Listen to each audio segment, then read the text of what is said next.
When the sunshine will shine together, told you I'll be here forever. Said I'll always be your friend. Took an oath, I'ma stick it out to the end. Now that it's raining more than ever, know that we'll still have each other. You can stand under my umbrella. You can stand under my umbrella. You know what I wanted now. You know what I wanted now. You know what I wanted now. Hey, your phone, are you down? Hope you can come around. You were lost but now you found. I don't fuck with hoes and clowns. You know I can lock it down. If they wanna play, hit them with Berettas. So Rob, man, you talked about getting started into the music game. What kind of inspired you to take that next step and take that leap of faith that so many people want to take, but they're just afraid of the backlash or just people not fucking with them? What kind of helped you take that leap of faith and say, I want to do it? Yeah.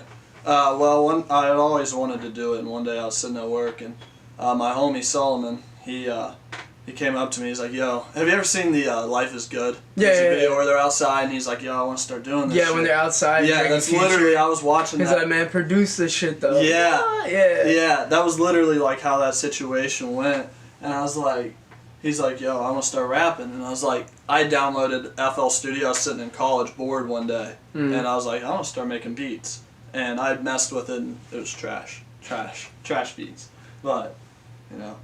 FL is hard to learn though. It's FL hard, is not hard an easy one to learn at all though. I didn't know anything about music theory or anything like that, but he hits me up. We're sitting there talking. He's like, "Yo, I want to start rapping," and I'm like, he's like, "Want to help me out with it?" And I was like, "Yeah," and I was like, "I'll make the beat," and he's like, "Hell yeah, let's make it. Let's do this shit."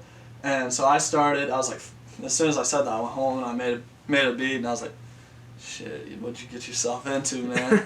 And I just kept going, and then I made a beat with me rapping over it, and I was like, that's just pretty fun to do. Like, when I go down here and start working, it was actually, one day I was working through the night. It was like 11 o'clock at night I started, and I open up my Snapchat, and I'm in this group chat, and I see it's daylight out, and I'm like, are they like are they in a different time zone? I'm like, yeah. I didn't know that dude was traveling. And so I walk upstairs, and I look, and I'm like, it's daylight. And I was like, shit. It's a whole next day and shit. Yeah, that was the last song I put out. I made that just overnight, and just made it throughout the night. But yeah, so I just kept going off that, and I'm just, it's been doing the 1%. Each day you get 1% better at the end of the year, bro. Fuck. It's 365% better than where you started. Yeah. That's really what it takes. It's every day you just do one extra thing, even when you don't want to do it. But if I don't do it, I'm going to be mad at myself for not doing it. Because in reality, I'm complaining about maybe an hour and a half of working. When fuck that hour and a half at the end of the year can fucking... You do an hour, even if you do fucking half hour a day, every day. Yeah. Dude, that's fucking over 200 hours almost of fucking just straight work. Yeah. Yeah, it's like... And I've thought about, like every time I think about quitting, I'm like, damn, you got so much money in this, you put so much work into this, and then it just motivates me some more, and I go out and buy some more shit, and I'm like, damn, you're deeper in this shit, but I keep seeing the little tiny steps that keep going, and like the first song I posted got 50 views, and I was like, man, fuck this, I'm done, and then I was like, no, I kept going, I put out some more songs, and then I listened back to that first song, I was like, damn, that was trash, it didn't deserve 50 views.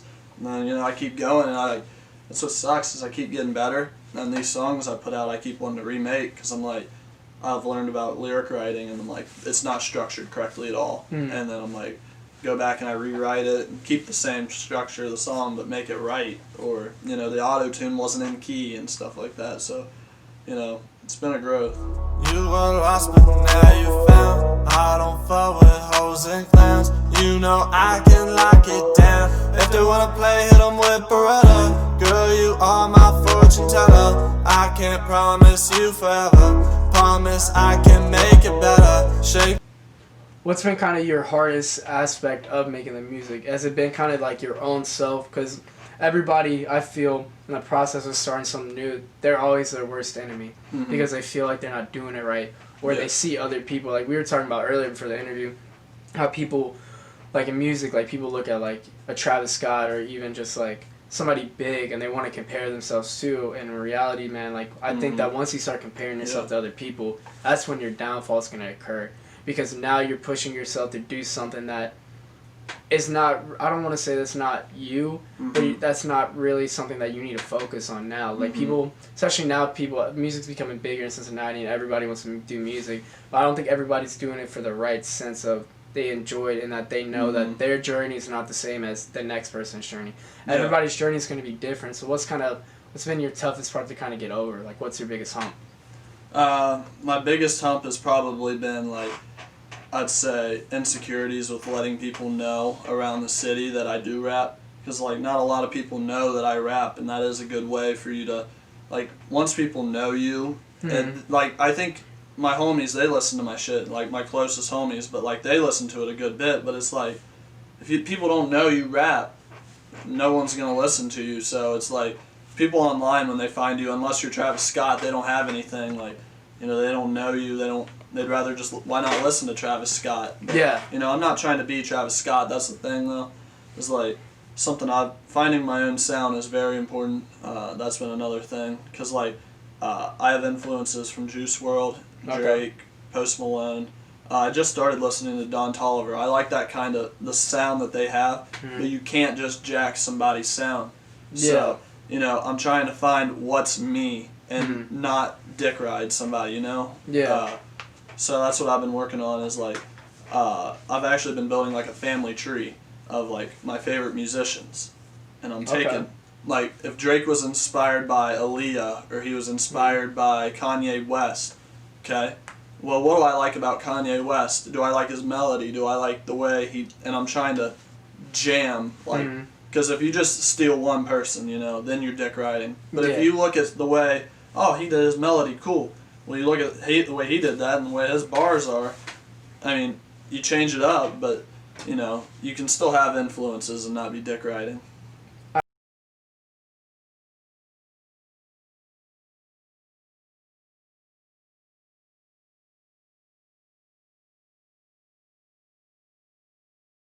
Yeah. But and then talking about a role model, I think the most important part is if you have a mentor, I feel like the mentor needs to be within at least a 7 to 10 year age of you, because then I feel like once you get over that, now it becomes a cultural difference. And you know what I mean? If somebody say is 15 years older than you, they lived a different life. Like when they were 15, you were just born. Yeah. Like, you know what I mean? Like shit changes. You got that experience. Yeah, dude, and it just changes, and I definitely feel like people having a mentor is great. Don't get me wrong, but I feel like having the mentor, it needs to be somebody who's at least within your same era. I guess you would say, because say like you have a mentor who's like, how old are you? Like 21. 21? Yeah. Okay. And like say your mentor's like 42. Like that's cool, but they're not gonna have the same cultural connection. Like they're not gonna, because realistically, like after you're probably 30. 9 out of 10 times you're not really going to change an opinion on something. Like, just realistic. That's just human nature. It is, It's human nature, and I just think that having somebody who's within your age range and grasp, that can just change your whole life because they went through it recently. Yeah. It's not like they did this shit 10 fucking years ago, and now, like in music, like 10 years ago, streaming wasn't even a fucking thing. You gotta go and fucking buy each song one by fucking one. Yeah, like if you have somebody that's like in music that's over 40 that used to do it, they're going to be telling you shit like, you need to hand out CDs, which CDs, nobody does that shit anymore. Some cars don't even come with CD players. No, my car doesn't have a CD player. I don't have a CD player. No. So it's just like, they're not going to have the same knowledge on. Yeah. And you're probably not going to look at them the same as you would, like, if someone, like, I would listen to someone 40 now, but, like, when I was 16, if somebody came up and told me, like 40, I'm not going to look at them the same way as I would somebody. Yeah, because and then at that point, so you're being like, you're looking at them like as your parent. I don't want to say a parent to the sense like they take care of you, but a parent in the sense of like you're looking at them and you're kind of taking what they say. And a lot of times, people will say stuff and they can just be wrong, but they don't know they're wrong. So you know what I mean? You got to do your extra thing, and like that's why I like working with like younger like kids, man, because like kids are always going to take shit from their parents. Yeah. And I'm not trying to be that guy who's like trying to say no, your parents are wrong. But at the end of the day, like I'm, like the kids I work with are like fucking 14. I'm 20. Yeah. So I know like what they're about to go through. Like I just graduated from high school. Like they're about to enter high school. Like I know how that scheme of shit works, and it's like me telling them something is gonna resonate better with them than their parents. Yeah. Because it's the same voice. You tune this shit out, and having that new voice who's close to you in age, and that you don't have to fully respect them, but you listen to them. Because I think there's a big difference in respecting someone and listening. You don't have to always respect someone, but if you always listen to them, the smartest people in the room talk 3% of the time. The dumbest people talk 97%. It's never 97% of the time, because they're always talking. They always want to talk.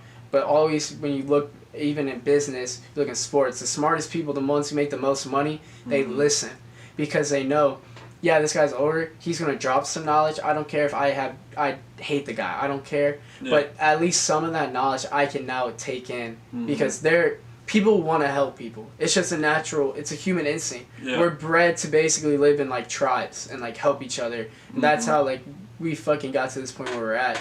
I just think that's just a natural human reaction to want to just take in information. And you can just tell when those people who, like, everybody's been in a room with somebody who thinks they're the smartest guy in the room. Oh, for sure. That all they do is talk. You know they're wrong because the shit they're saying, you can literally just prove it wrong. Yep. But no matter what, they're not going to change it. I just think that that's the biggest thing too, is just listening more than you speak. Dancing in that motion, we can take a trip to the ocean. On the ground, told her don't be posting. Fixing my heart cause it's broken. Nike boys and we came with checks. Royce on the playlist and we up next. You know what I wanted now. And like, it's just been keys of like finding the right people and shit like that. Talk about that. So talking to other artists that we talked to, some of the biggest things they wish they could change about the city is just they wish that there was more involvement. Like right now, like I would say the biggest probably artist, rapper group would be Roadrunner TB and Roadrunner Savvy.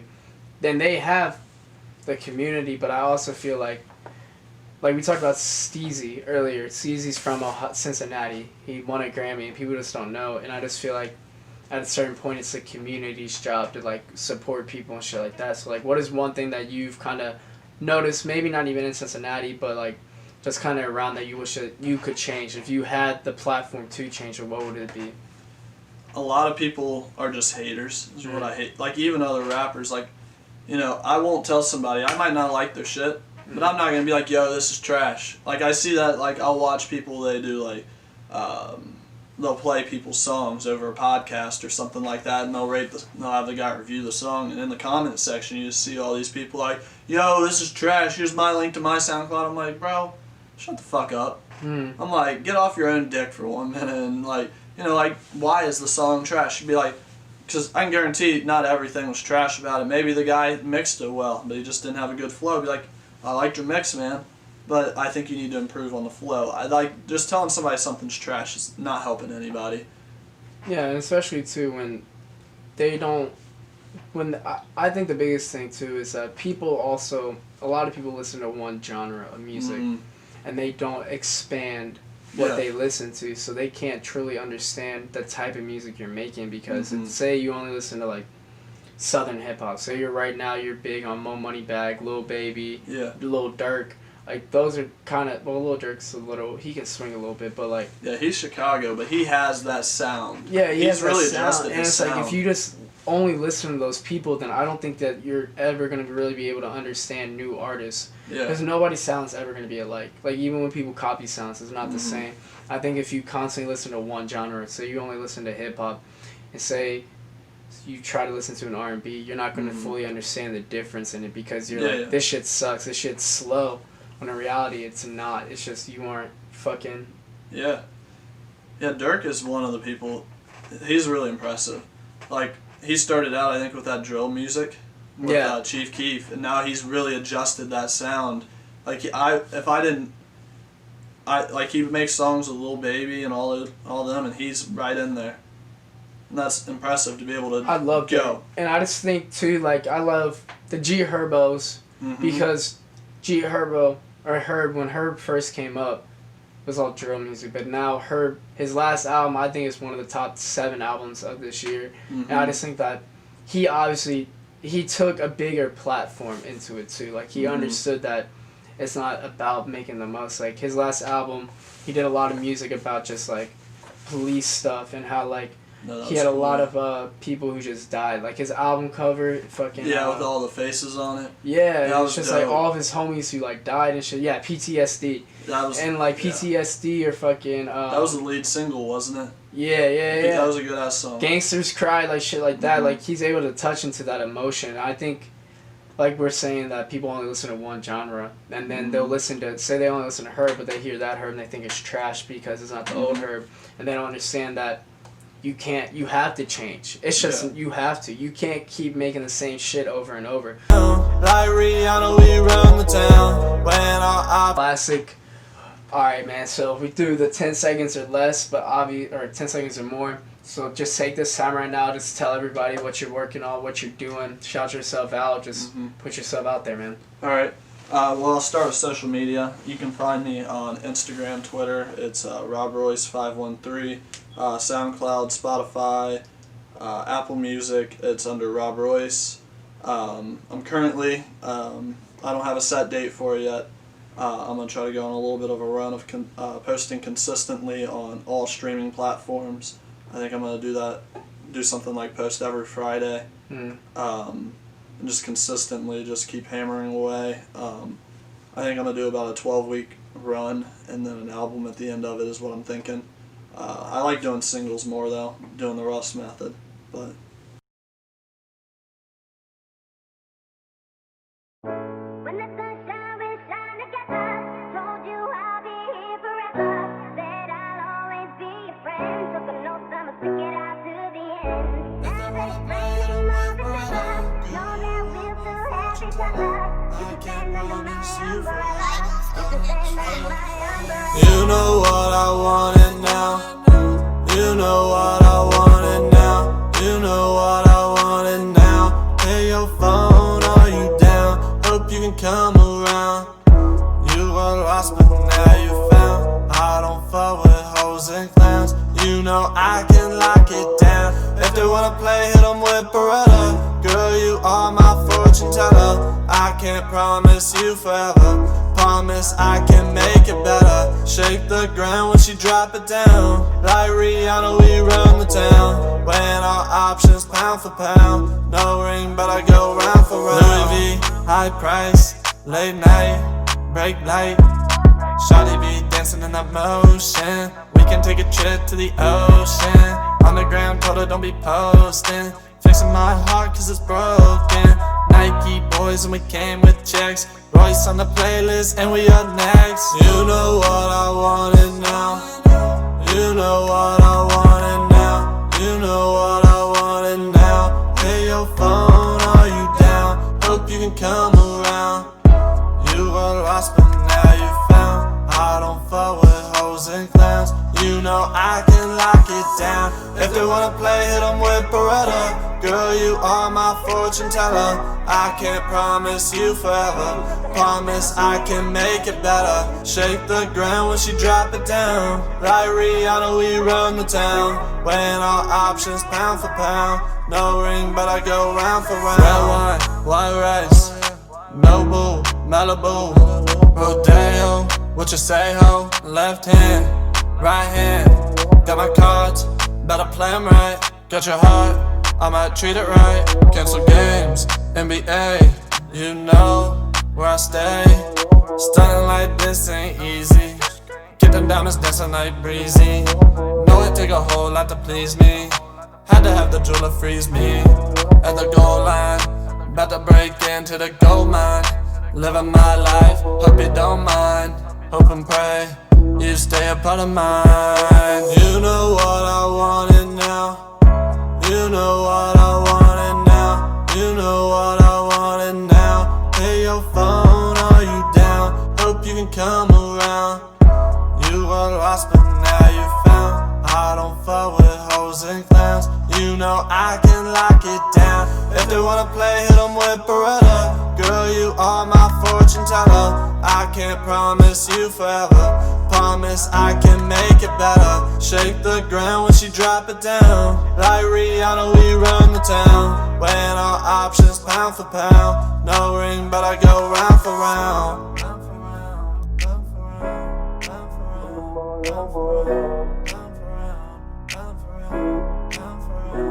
no more love.